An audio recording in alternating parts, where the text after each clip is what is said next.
Assalamualaikum students, how are you? I hope you all will be fine.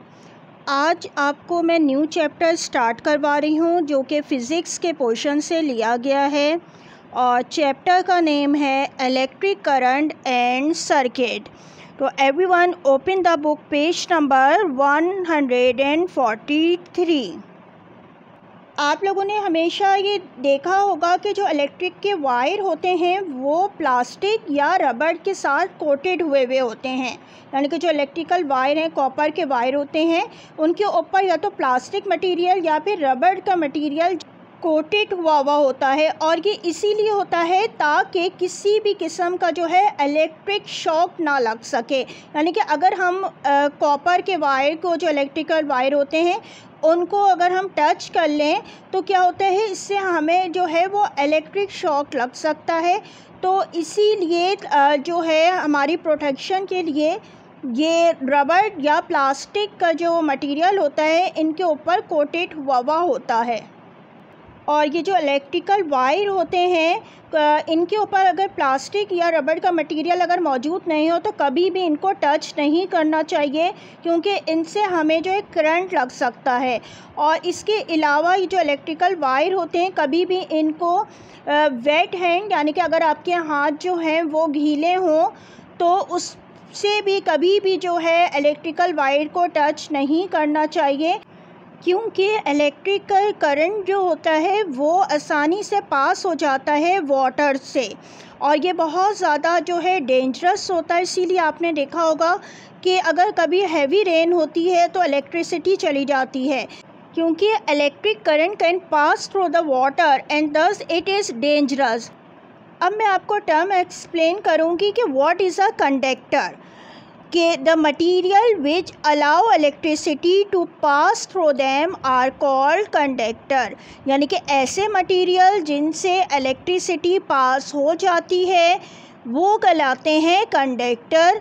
अगर इनकी examples देखें कि कौन कौन से एग्जाम्पल्स हैं कंडक्टर की, तो gold, silver, aluminium, iron, steel, ये तमाम के तमाम क्या हैं, ये कंडक्टर हैं। यानी कि इनसे इलेक्ट्रिसिटी पास हो सकती है।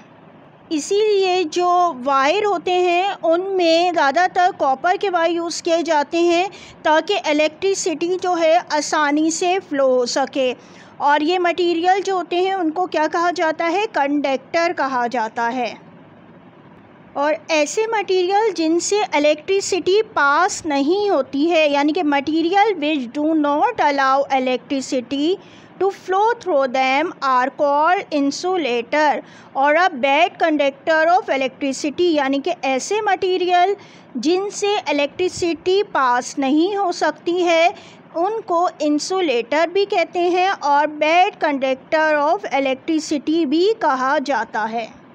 अब इनकी एग्जाम्पल्स देख लेते हैं कि इंसुलेटर कौन कौन से होते हैं। इनके एग्जाम्पल क्या हैं, जैसे प्लास्टिक है, रबड़, ग्लास है, क्लॉथ हैं, ये इंसुलेटर है। इसके अलावा भी बहुत सी चीज़ें इंसुलेटर हैं, जैसे कि ग्लास, प्लास्टिक, सेरेमिक है, रबड़ है, वुड है, फैब्रिक है, इसके अलावा वूल है, कॉर्क है, पेपर है। ये तमाम ऐसी चीज़ें हैं, ऐसे मटेरियल हैं जिनसे इलेक्ट्रिसिटी पास नहीं हो सकती है और इसीलिए इन तमाम जो मटेरियल को बैड कंडक्टर ऑफ इलेक्ट्रिसिटी या फिर हम इंसुलेटर भी कहते हैं। अभी मैंने आपको दो टर्म एक्सप्लेन की हैं, एक कंडक्टर और एक इंसुलेटर। ठीक है, अब उसको प्रूव करने के लिए कि कंडक्टर कहते किसको हैं और इंसुलेटर कहते किसको हैं, तो इसके लिए एक सर्किट लिया गया है और एक एक्टिविटी आपको दिखाई जा रही है। इस सर्किट में बल्ब यूज़ हुआ है, बैटरी यूज़ हुई है और वायर यूज़ हुए हैं। और इस सर्किट में हम डिफरेंट मटेरियल को यूज़ करेंगे। आप देखिए कि जब हम वोल्ट लगा रहे हैं तो क्या हुआ कि बल्ब ऑन नहीं हो रहा है, ठीक है। और जब हमने कॉपर लगाया तो बल्ब ऑन हो गया। इसी तरह ग्लास लगाया तो बल्ब ऑन नहीं हुआ और स्टील को हम लगाते हैं तो बल्ब ऑन हो जाता है। इसका मतलब है जब हम वुड को इस्तेमाल कर रहे हैं या फिर हम इसमें ग्लास यूज़ कर रहे हैं तो ये क्या है, वुड और ग्लास दोनों इंसुलेटर है। जिनसे इलेक्ट्रिसिटी पास नहीं होती और बल्ब ऑन नहीं हो रहा है। और जैसे ही हम कॉपर यूज़ कर रहे हैं या फिर हम इसमें स्टील यूज़ कर रहे हैं तो बल्ब ऑन हो रहा है। मींस कॉपर और स्टील जो इस सर्किट में यूज़ हो रहे हैं और हम जब सर्किट को कंप्लीट कर रहे हैं तो ये बल्ब ऑन हो रहा है, क्योंकि ये दोनों मटेरियल जो हैं वो कंडक्टर हैं। ठीक है, आपको यकीनन जब समझ में आ गया होगा कि कंडक्टर क्या होते हैं और इंसुलेटर क्या होते हैं। इसके बाद मैं आपको एक दूसरी एक्टिविटी भी शो कर रही हूँ जिससे आपको कंडक्टर और इंसुलेटर का डिफरेंस अच्छी तरीके से समझ में आ जाएगा। एक इलेक्ट्रिकल टेस्टर लेते हैं। इलेक्ट्रिकल टेस्टर को आपने देखा होगा कि जहाँ से इसको होल्ड किया जाता है ये प्लास्टिक का बना हुआ होता है। अब ये प्लास्टिक का क्यों होता है? ठीक है, इसका आंसर मैं इस एक्टिविटी को बताने के बाद आपको बताऊंगी।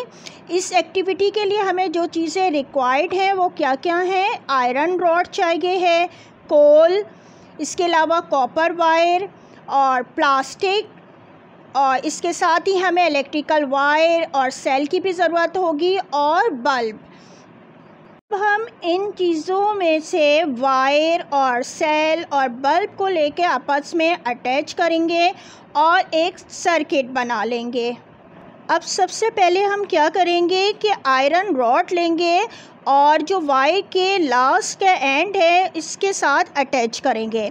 अब ये जब पूरा सर्किट कंप्लीट हो जाएगा तो हम देखते हैं कि बल्ब ऑन हो जाएगा।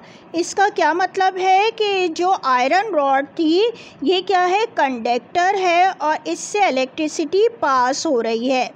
ठीक है, अब हमने कोल लिया और इसमें भी हमने क्या किया कि वायर के एंड को इसके साथ लगाया और जब हमने सर्किट कंप्लीट किया आप देखें कि बल्ब ऑन नहीं हुआ, मींस कोल इंसुलेटर है। इसके बाद हम क्या करेंगे कि नेक्स्ट हमने कॉपर वायर लिया और इसको अटैच किया और सर्किट कंप्लीट किया तो बल्ब ऑन हो जाएगा। और फिर हम प्लास्टिक के साथ करेंगे तो फिर बल्ब ऑन नहीं हुआ। इसका क्या मतलब हुआ कि हमने ये जो चारों मटेरियल इस्तेमाल किए इसमें में से आयरन रॉड और कॉपर वायर क्या है, गुड कंडक्टर ऑफ इलेक्ट्रिसिटी है, और जो कोल और प्लास्टिक जो यूज़ की थी ये बैड कंडक्टर ऑफ इलेक्ट्रिसिटी हैं, यानी कि इनसे इलेक्ट्रिसिटी पास नहीं हो सकती है। और इस एक्टिविटी के स्टार्ट में मैंने आपको बताया था कि जो इलेक्ट्रिकल टेस्टर होता है इसमें प्लास्टिक क्यों यूज़ की जाती है। अब आपको अच्छी तरह समझ में आ गया होगा कि क्यों यूज़ करते हैं, क्योंकि ये इंसुलेटर होती है और इससे इलेक्ट्रिसिटी पास नहीं हो सकती। इसीलिए हम टेस्टर में जो है जहाँ से होल्ड करते हैं वहाँ पे प्लास्टिक का इस्तेमाल करते हैं। इन एक्टिविटीज़ के बाद यकीनन आप लोगों को कंडक्टर और इंसुलेटर अच्छी तरीके से समझ में आ गए होंगे कि कंडक्टर किसे कहते हैं और इंसुलेटर किसे कहा जाता है। इसके बाद मैं आपको होमवर्क दे रही हूँ। आपने क्या करना है, क्योंकि ये फ़िज़िक्स का फर्स्ट चैप्टर है तो सबसे पहले आपने टाइटल पेज बनाना है फ़िज़िक्स का। कंप्यूटर पेपर पे आपने कलर कंप्यूटर पेपर पे फ़िज़िक्स का टाइटल पेज अच्छा सा बनाना है।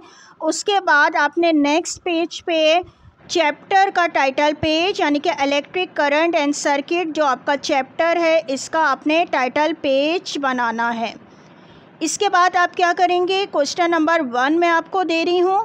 क्वेश्चन नंबर 1 है डिफ़ाइन कंडक्टर विद एग्जाम्पल्स। आपने क्या करना है, कंडक्टर की पहले हेडिंग देनी है और डेफिनेशन इन्वर्टेड कॉमास में लिखना है। डेफिनेशन है materials which allow electricity to pass through them are called conductors, inverted commas close. ठीक है, डेफिनेशन इन्वर्टेड कॉमास में और हेडिंग के बाद लाइन ज़रूर लीव किया करें। इसके बाद एग्जाम्पल की हेडिंग देंगे और एग्जाम्पल की हेडिंग के बाद भी लाइन लीव करके लिखें। एग्जाम्पल्स हैं copper, gold, silver, aluminium, iron, steel, ETC। ठीक है, ये तमाम आपने एग्जाम्पल्स इसी तरह कॉमा दे के लिखेगा और ये क्वेश्चन नंबर 1 आपका कंप्लीट हो जाएगा। इसके बाद क्वेश्चन नंबर 2 है डिफ़ाइन इंसुलेटर्स विद एग्जाम्पल्स।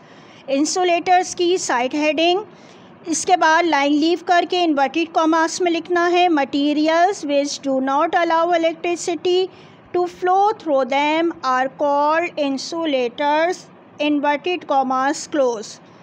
इसके बाद आपने एग्जाम्पल्स की साइड हेडिंग देनी है और एग्जाम्पल्स कौन कौन सी हैं, cotton, rubber, plastic, would, paper, etc। ठीक है, यानी कि आज का क्वेश्चन नंबर 1 और 2 और इसके साथ ही आपने फ़िज़िक्स का टाइटल पेज ज़रूर बनाना है। और जो न्यू चैप्टर आपका ये है इलेक्ट्रिक करंट एंड सर्किट, इसका भी टाइटल पेज होगा। और फिज़िक्स का जो आपने बनाना है वो कंप्यूटर पे पेपर पे बनेगा, ठीक है, कलर कंप्यूटर पेपर पे। फिर आपने टाइटल पेज और इसके बाद क्वेश्चन नंबर 1 and 2 करना है। Remaining chapter will be explain in next lecture. Thank you. अल्लाह हाफिज़।